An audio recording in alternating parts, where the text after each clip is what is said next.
até o dia de hoje domina, o Ocidente. Esse argumento se baseia em quê? Se baseia no princípio no qual aquilo que é necessário do ponto de vista lógico é também necessário do ponto de vista ontológico, ou seja, que a impossibilidade lógica é também a impossibilidade do real. Ou seja, nós, lamentavelmente, nas igrejas evangélicas, não damos muita ênfase a uma coisa chamada lógica. Os padres estudam muito a lógica. Se você não conhece a lógica, não vai entender muito do argumento ontológico. Vamos dar um exemplo de lógica que os padres usam muito, Todo homem é mortal. Sócrates é homem, logo é mortal. Paulo usava muito isso. Todos pecaram e destituídos estão da glória de Deus. Todo homem pecou, logo todo homem está destituído da glória de Deus. Os princípios lógicos é muito importante saber usar em uma pregação que você leva a pessoa a tal ponto que a pessoa não tem saída. Não se pode abusar muito da lógica, porque seria como manipular as pessoas, mas é muito importante saber usar a lógica. Por último, que não está nos livros teológicos, mas eu coloquei a tradição hebraica para mostrar a existência de Deus, A tradição hebraica, ao lado da grega, entrou na formação da civilização ocidental de uma forma muito importante, principalmente no tocante ao cristianismo. O cristianismo mergulha suas raízes nos conceitos judaicos, nos conceitos hebraicos, E a sua atitude em face do mundo era profundamente diferente da helênica. A helênica quer dizer a cultura grega.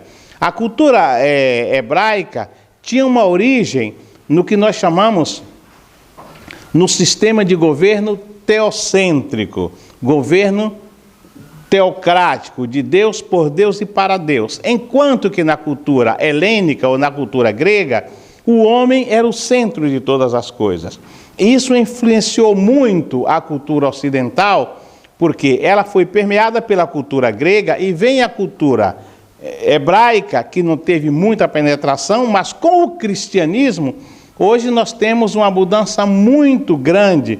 Quando vocês estudarem ética, vocês vão ver como o cristianismo influenciou a cultura ocidental de diferentes maneiras, A mentalidade grega era dominada pela busca dos fundamentos do ser. Sua preocupação última era o quê? Era encontrar o logos explicativo do real.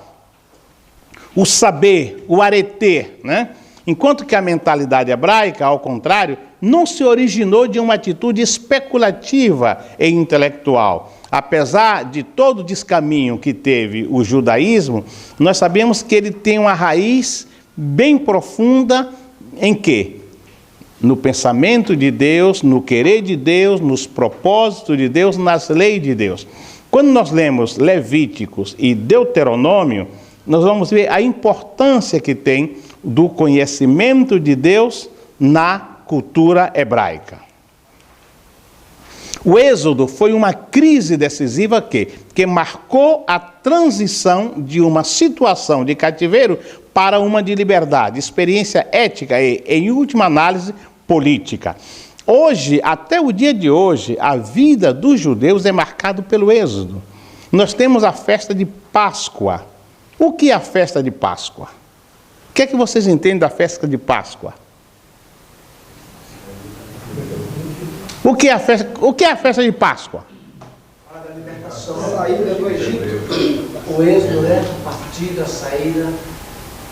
A palavra Páscoa, que vem do hebraico Pessah, quer dizer passar por cima, ou passar por alto, Esse Pessah, ou Pessah, como eles chamam em hebraico, Pessah, que é uma das festas mais importantes do judaísmo, da comunidade israelita, é a lembrança da liberdade de Deus através de Moisés, depois de Josué, do cativeiro babilônico. É talvez um dos momentos mais importantes até o dia de hoje da cultura hebraica, da festa judaica. É a libertação. Então, para eles ali tem um caráter ético e um caráter político também. Porque foi a partir dali que Israel veio a se constituir como nação. Apesar de que no chamado de Abraão, eles foram para a terra prometida, mas desceram, perderam a sua identidade como nação no que diz respeito a um território, só vindo a conquistar essa identidade territorial depois do Êxodo.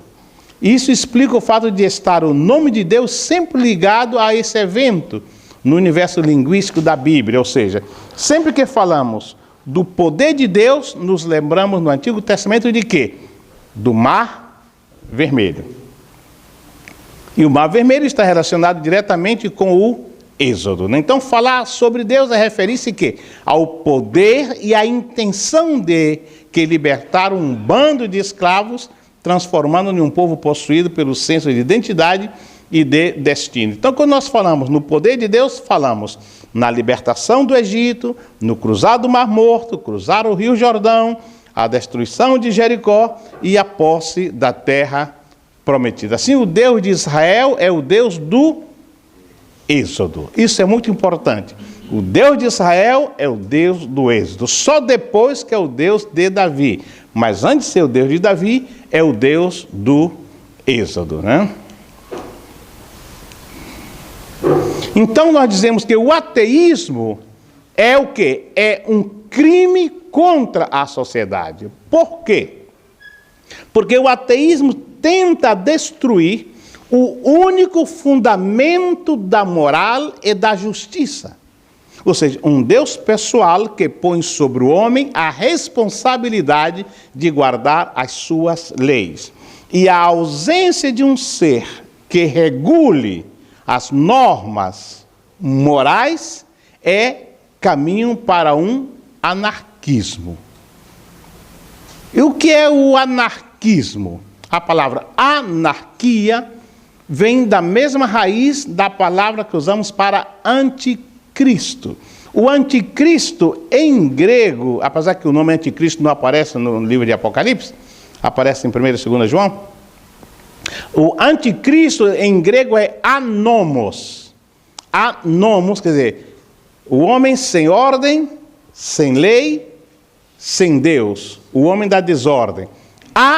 Quer dizer negação. Nomos, lei, ordem. Ou seja, anarquia. Sem governo, sem Deus, sem lei, sem ordem. O sistema anarquista quer dizer isso. E o ateísmo, a própria palavra ateísmo quer dizer Deus. A palavra teísmo vem de theos, do grego, theos quer dizer Deus. A é negação. Ateu.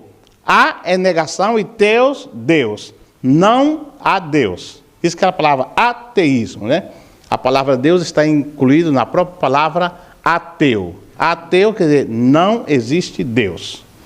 Então, um Deus pessoal que põe sobre o homem essa responsabilidade moral é negado. Se não existe um ser moral, então o homem tem rendas soltas para viver uma vida imoral. Se não há Deus, então não há lei divina. E todas as leis são do homem, né? Os nomes de Deus no Antigo Testamento, para concluir. Nós encontramos muitos livros falando sobre os nomes de Deus. Abraão, Isaac e Jacó tiveram conhecimento inferior de Deus, porque o conheceram apenas como El Shaddai, ou seja, Deus Todo-Poderoso, e não como Jeová, o grande eu sou, que Moisés conheceu. Deus tem muito mais para nos revelar do que apenas sua onipotência, né? Os pentecostais conhecem muito Deus como El Shaddai, o Deus Todo-Poderoso, canela de fogo, aviãozinho, poder e tal, né? Deus tem muito mais do que isso para nos revelar. O poder é de Deus, a onipotência é de Deus, mas Ele tem muito mais. Quando você ler a carta de Paulo aos Colossenses, no capítulo 1, que diz que somos corroborados com o poder. Ou seja, esse termo corroborado com o poder, somos fortalecidos com toda a potência potência que se desprende ou sai do trono de Deus. Fala da onipotência de Deus. Quando Jesus nos fala como Deus, em São Mateus capítulo 28, ele disse: todo poder me é dado nos céus e na terra. Ou seja, fala sobre o onipotente. Mas Deus quer ser conhecido muito mais que como o onipotente. Elohim. Esse é o primeiro nome de Deus, né, que encontramos em Gênesis, que aparece como Deus Criador, né? Bereshit bara Elohim. No início criou Deus, né? Aqui o nome se encontra em sua forma plural. Se entende isso, né? Deus Pai, Deus Filho, Deus Espírito Santo. Encontramos, eu coloquei uma série de nomes, os nomes mais comuns. Jeová Rossenu, ou seja, Jeová nosso Criador. Jeová Jireh, né? Isso aí que todo crente gosta, né? O Senhor que provê, né? Jeová Rafá, esse também, né? Aquele que está sempre doente, né? Jeová te cura, Jeová Nissi, Micades. Eu coloquei vários nomes, né, de Deus aí. Os decretos de Deus, isso é muito importante. A doutrina dos decretos parte do princípio de que Deus não inventa seus planos ao longo da história, né? A doutrina trabalha com uma hipótese informada pelas criaturas de que tudo o que Deus fez foi planejado e determinado antes da fundação do mundo. É muito importante pensar em um Deus de ordem, num Deus que planeja. Quando você vê os evangelhos, nós temos a tendência de pensar em um Deus imediatista. Deus não é imediatista. Ele é um Deus que planeja. Ele é um Deus de ordem. Quando nós lemos sobre os planos futuros, aquele que plasma o convite: vinde benditos do meu Pai, e ocupai por herança o reino que está preparado para vós desde antes da fundação do mundo. Ou seja, Deus é um Deus de ordem, é um Deus que planeja. Vocês que são obreiros, que serão obreiros, sejam organizados. Planejem. Não seja a casa da mãe Joana, tudo. Não, mas Deus vai abençoar. Não, Deus vai fazer. Não. Deus não atua na desordem. Deus é ordem. Deus é ordem. Deus é organização, como nós vimos nessa igreja de Tucuruí, né? Deus é organização. Em 1 Pedro, capítulo 1, versículo 20, fala sobre o Cordeiro sem mancha, o sangue de Cristo, o qual, na verdade, foi conhecido ainda antes da fundação do mundo. Mas, ao seu devido tempo, é que ele foi manifestado, né, por amor de nós. Então, antes já havia um plano, o planejamento de Deus para a morte do seu Filho Jesus, que já conversamos aqui em uma aula passada. No campo material e físico, Deus decretou criar o universo e o homem. Deus não somente vive em um mundo espiritual, não somente planeja espiritualmente, mas também materialmente. Ele decretou criar o universo e o homem, né? Decretou a distribuição das nações, decretou o cumprimento da vida do homem. Até quando o homem vai viver? Ele vivia bastante, mas depois começou a pisar na bola. O que é que aconteceu?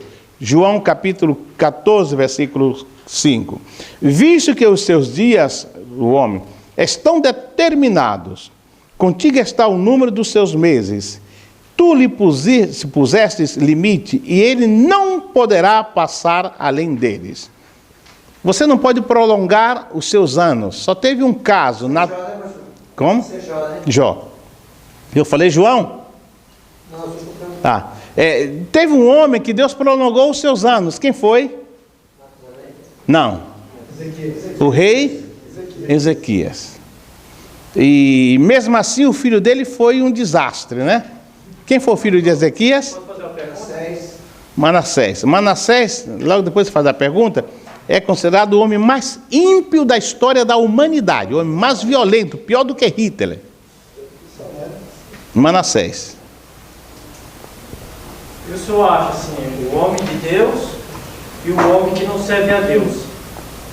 Na opinião do senhor, qual é os dois que vão viver mais? Isso aí não tem. A ordem dos fatores não altera o produto. Existe uma grande. Tem homem de Deus que morre muito antes do que o ímpio. Muito antes. Obreiros, né?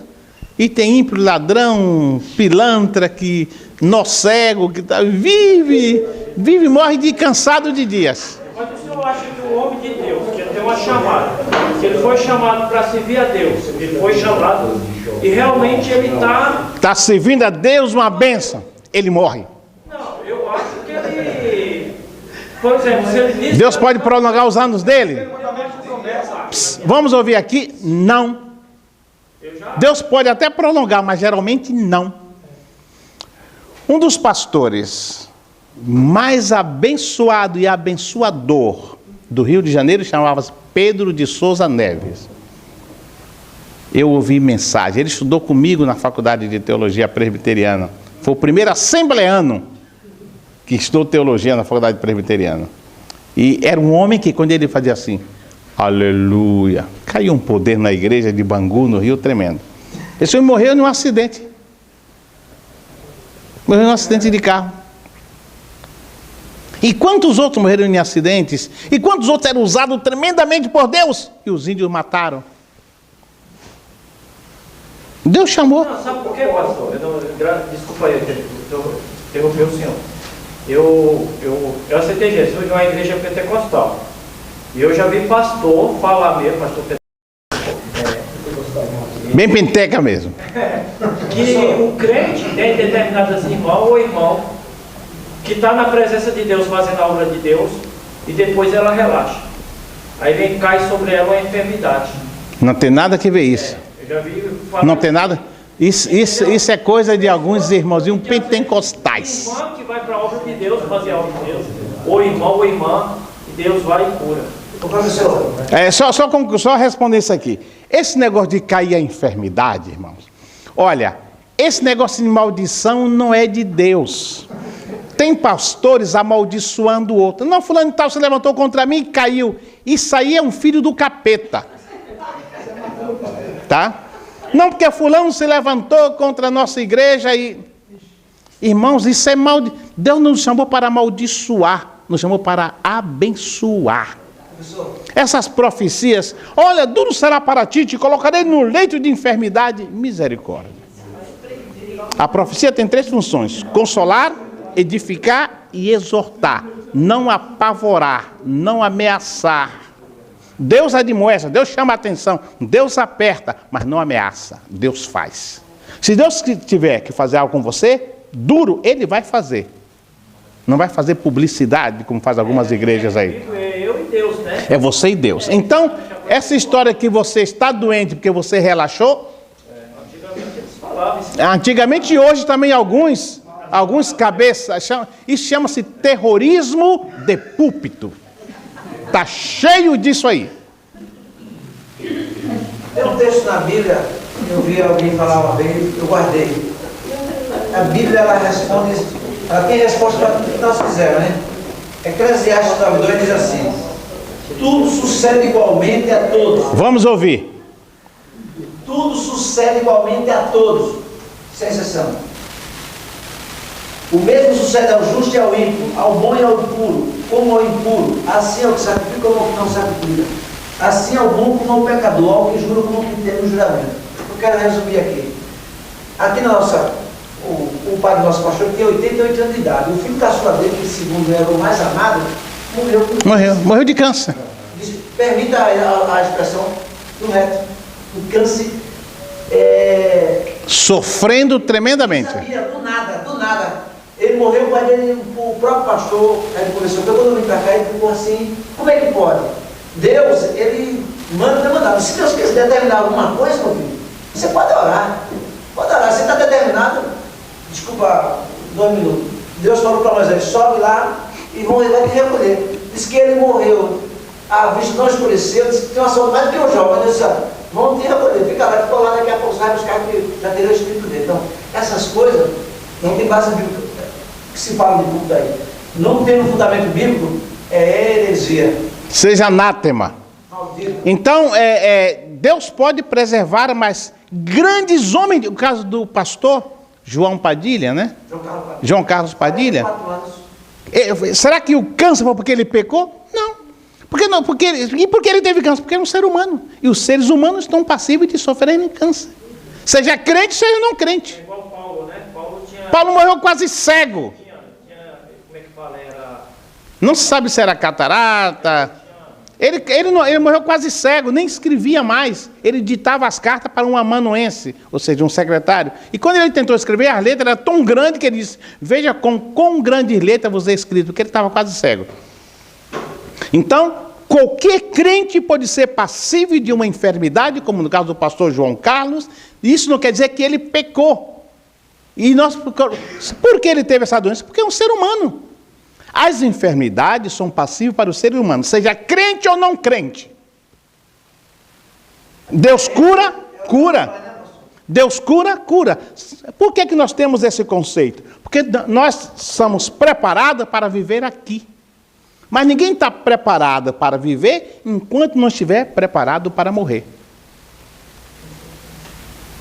Nós amamos tanto essa vidinha aqui, que buscamos, mas por que levou meu filho? Ele era tão firme na igreja, ia para a escola dominical, era um bom garoto, talvez era um capeta, mas era um bom garoto. Então, toda mãe disse assim, todo pai diz assim, né? Mas por que levou aquele diácono, aquele evangelista que fazia cruz? Esse pastor, é aquele pastor Luiz Antônio, que me confunde, eu não conheci.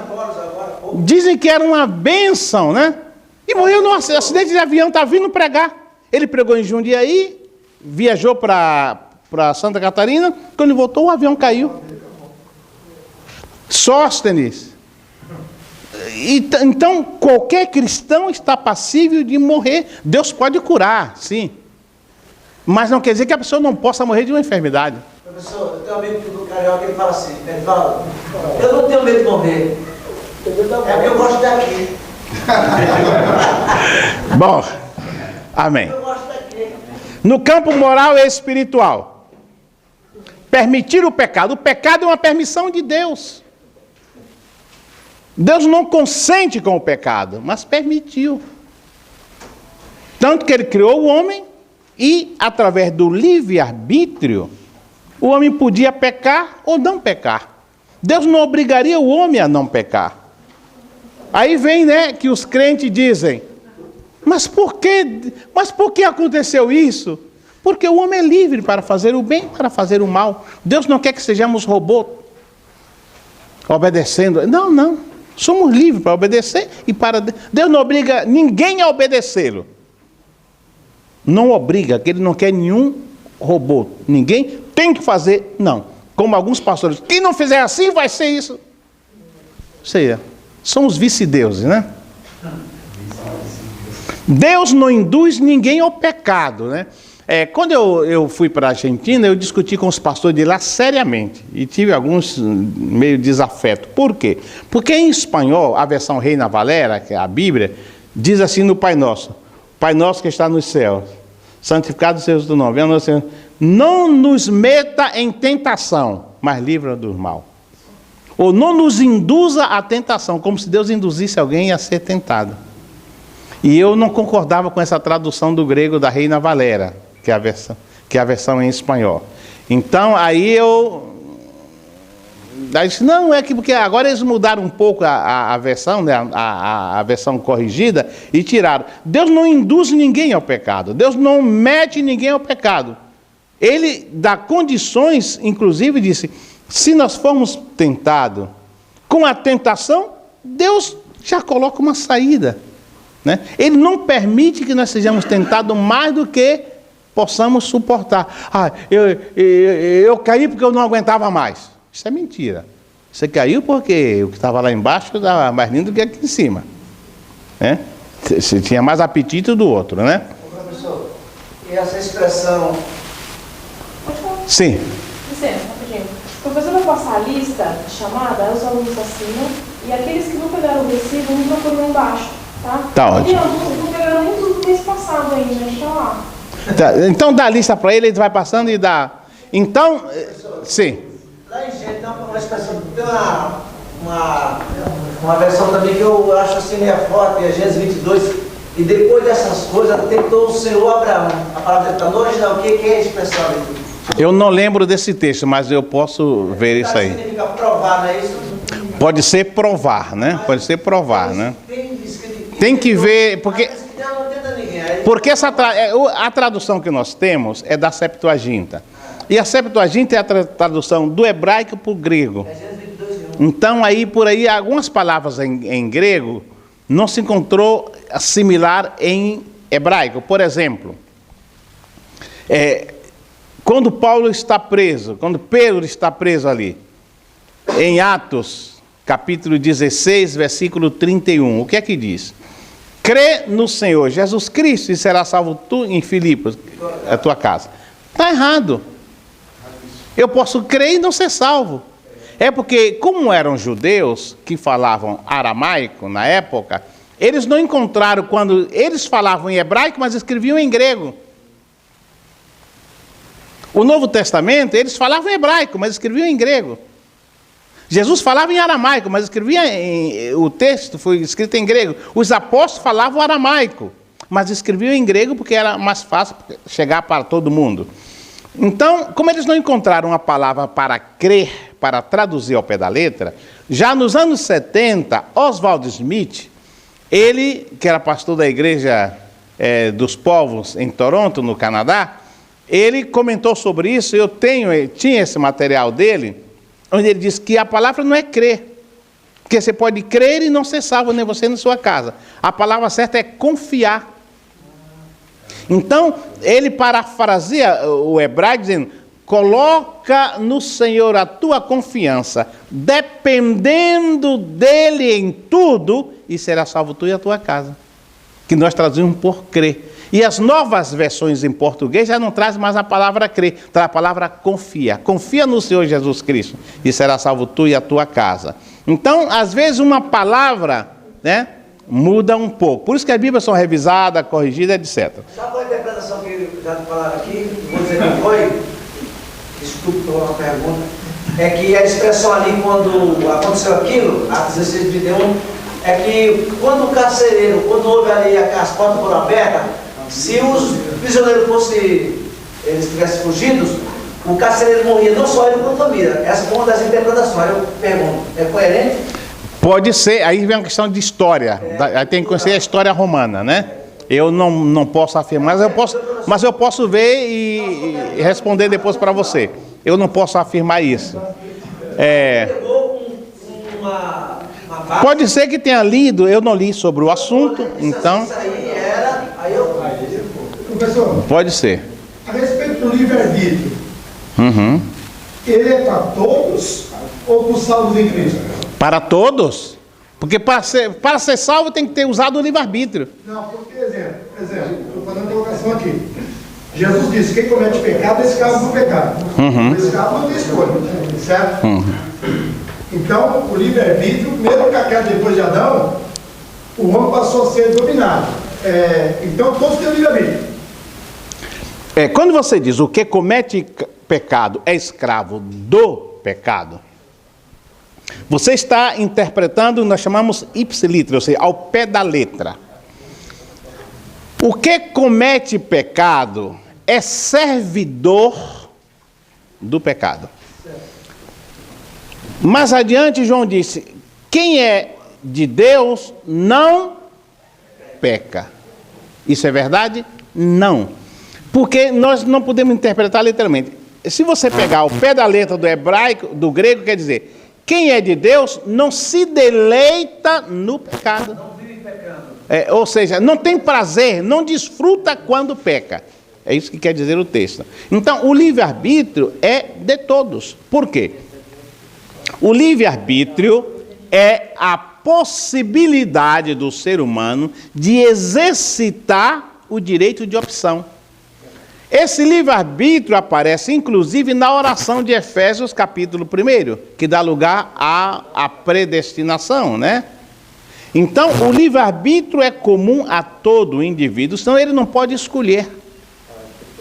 Não pode escolher. Se hoje ouvires a minha voz, Se abrires, esse ser, esse livre-arbítrio dá lugar ao exercício condicional do pacto de Deus para com o homem. Ou seja, Deus impõe uma condição. Se você, ou seja, e eu só posso atender esse se usando a minha vontade. Ou seja, nós falamos aqui, nós pregamos sempre, já falei aqui para vocês, que o cair é do homem e o levantar é de errado. O cair é do homem e o levantar é do homem também. Certo. Lembra de onde caiu? Agora, por que está escrito? Pastor, Agora, ele tem que estar na presença de Deus. claro, então o levantar-se é do homem, você tem que querer. Eu digo sempre, já falei aqui na igreja, até teve uma reviravolta, né, para variar, coisa que eu já estou acostumado, que ninguém vai ser condenado por cair em pecado. Nenhum crente será condenado por cair em pecado. Nenhum vai ser condenado por não se levantar. E nós temos a mania de pisar os que caíram, de nos gloriar nos que caíram, porque o exército cristão evangélico é o único exército que abandona os seus feridos. Então, o cair é do homem e o levantar é do homem pedindo misericórdia de Deus. Então você não se perde porque cai, se perde por não se levantar. Por isso que está o perdão, a misericórdia de Deus, né? Isso é outro assunto. Bom, o campo moral e espiritual. Deus não induz ninguém ao pecado. Outra coisa, atenção aí na cozinha, aí atrás. Derrotar o pecado pelo bem. Isso é outra. Deus não apenas permitiu o pecado, mas tomou providências para que até isso redunde em glória para o seu nome. Nós explicamos para vocês em uma das primeiras aulas. Se alguém disser para você, você aqui na frente, Francisco, se Deus sabia que o homem ia pecar, então por que ele criou o homem? Ele sabia que o homem ia pecar, por que criou o homem? Então Deus Deus pisou na bola, porque ele sabia que o homem ia pecar, porque ele criou o homem. O que você vai dizer? Já me fizeram essa pergunta quando eu era da Marinha, um sargento. E ficou rindo da minha cara. Eu dei uma resposta, ele calou a boca e saiu da sala. Então são coisas assim. Deus sabia que ele é presciente, ele é onisciente e é presciente. Onisciente, ele sabe o que acontece agora. Presciente, ele sabe o que vai acontecer daqui a milhões de anos. Se Deus sabia que o homem ia pecar, por que ele criou o homem? Aí quando ele me falou isso, eu disse, claro, boa pergunta. Isso é a pergunta mais fácil de se responder. Ele ficou rindo. Ele era vermelhão, né? Aí eu disse, é muito simples. O homem ia pecar e o pecado para Deus é uma doença. E com que se cura a doença, sargento? Ele disse, com remédio. Eu disse, muito bem. Como Deus é presciente, ele sabia que o homem que ele iria criar, daqui a alguns milhões de anos, esse homem que ele ia criar, iria pecar. Antes de criar o homem, ele já preparou o antídoto que curaria a doença do pecado do homem, que era Jesus. Está na Bíblia, em Apocalipse, capítulo 13, versículo. Adoraram todos aqueles cujo nome não estão escritos no livro da vida do Cordeiro, que foi morto ou imolado antes da fundação do mundo. Então, antes de criar o mundo, Deus já preparou o remédio para o pecado do homem que queria pecar quando ele criasse o mundo. Aí ele ficou assim, sem jeito, e saiu da sala. Então, Deus permitiu o pecado, mas tomou a providência antes, com a morte expiatória simbólica de Cristo, antes dos tempos eternos. Salvar do pecado. Este é o decreto, são os decretos de Deus que estamos falando, de redenção. E tem algumas facetas. A liberdade do homem. O homem foi criado, aqui vem a pergunta sobre o livre-arbítrio, né? Foi criado com capacidade de pecar ou não pecar. Mesmo caído, no caso do escravo, ele continua responsável por suas ações. Porque se eu disser que ele não é responsável porque o escravo não tem vontade própria, sim, o escravo não tem vontade própria, mas no mundo espiritual ele tem vontade própria. Paulo ele fala na carta aos Romanos que aquele que se submete a, né, se torna escravo, né? Então, mas no caso do ser humano, ele tem a vida espiritual. Paulo disse, o bem que eu quero fazer eu não faço, mas o mal que eu não quero fazer, eu faço. Depois disse, miserável homem que eu sou, quem me livrará desse corpo de morte? O próprio Paulo reconhecia essa dicotomia que existe, né? Então o homem tem a liberdade. E essa liberdade vem o quê? Vem dessa graça proveniente desde o pecado de Adão. Notamos Deus tomando o quê? A iniciativa redentora, sem a qual o homem jamais seria salvo. A iniciativa é de Deus. Nós não escolhemos a Ele, mas Ele nos escolheu a nós. Paulo diz que Deus estava em Cristo, reconciliando consigo o mundo. Não o mundo buscando reconciliar-se com Deus. Então, a graça proveniente de Deus, nessa parte do decreto da redenção, quer dizer que isso é um constante chamado, vinde a mim todos que estão cansados e sobrecarregados. Se não houver livre-arbítrio, eu não posso ir. Eu não posso escolher, eu escolho ir ou não. Vinde, porque o chamado redentor, esse movimento salvífico de Deus, é visto sempre como um chamado. Vinde às águas, vós todos que tendes sede, vinde, comprai e comei. Sim, vinde, comprai e comei sem dinheiro e sem preço, vinho e leite. Lá em Isaías capítulo 55, quase 7 séculos antes do nascimento de Jesus. Então, a palavra vinde está presente, o chamado. Por que essa palavra vinde? Se supõe que o homem estava longe. O chamado é sempre para alguém que está distante. Você não chama alguém que está perto, você diretamente fala. Então, essa graça proveniente de Deus, desde Adão, é uma iniciativa direta de Deus. Tito, capítulo 2, versículo 11. Porque a graça de Deus se manifestou, trazendo salvação a todos os homens. E disse a Bíblia que Ele nos salvou quando Ele nos amou quando nós éramos ainda pecadores. Quando você lê a carta de Paulo aos Efésios, no capítulo 2, o que é que diz? Mas Deus, que é riquíssimo em misericórdia. Ou seja, ali o texto grego diz que Deus, que é riquíssimo em assumir a miséria do ser humano, sentir no seu coração, usando o termo antropomórfico, ou seja, colocando qualidade do antropo, do homem em Deus, como se fosse um homem sentindo a dor no coração do outro. Isso é o exercício da condescendência de Deus, que é a misericórdia de Deus em salvar o homem. Isso é um decreto de Deus, não é? A presciência divina é inegável, está incorporada à sua ação salvadora. Deus sabe quem vai ser salvo. Aí vem a questão dos predestinadores, né? Tem a tendência da arminiano, calvinista, eu não sou nenhum dos dois.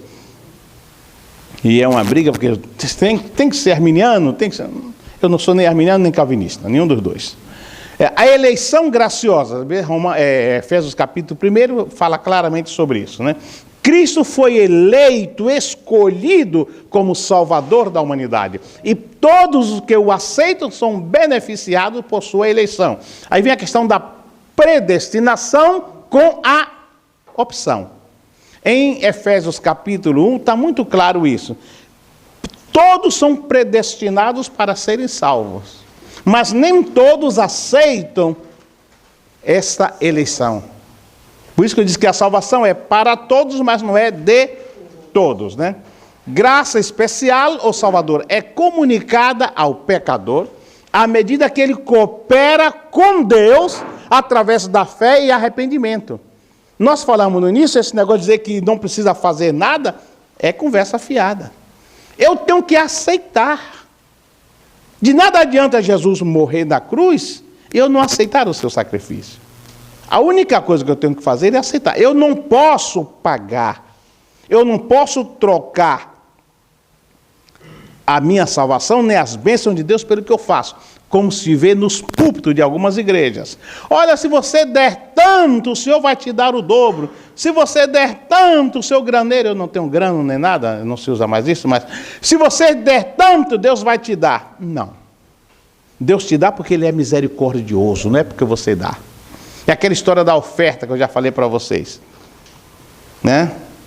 Eu somente uma vez na vida me chamaram para pregar, dar uma palavra na hora da oferta. Somente uma vez em toda a minha vida. Depois não me chamaram mais. Essa pregaçãozinha de oferta, que agora é moda, né? Então, e se me chamarem, eu vou ter uma decepção tão grande que eu vou falar 30 segundos e vou sentar. Amém.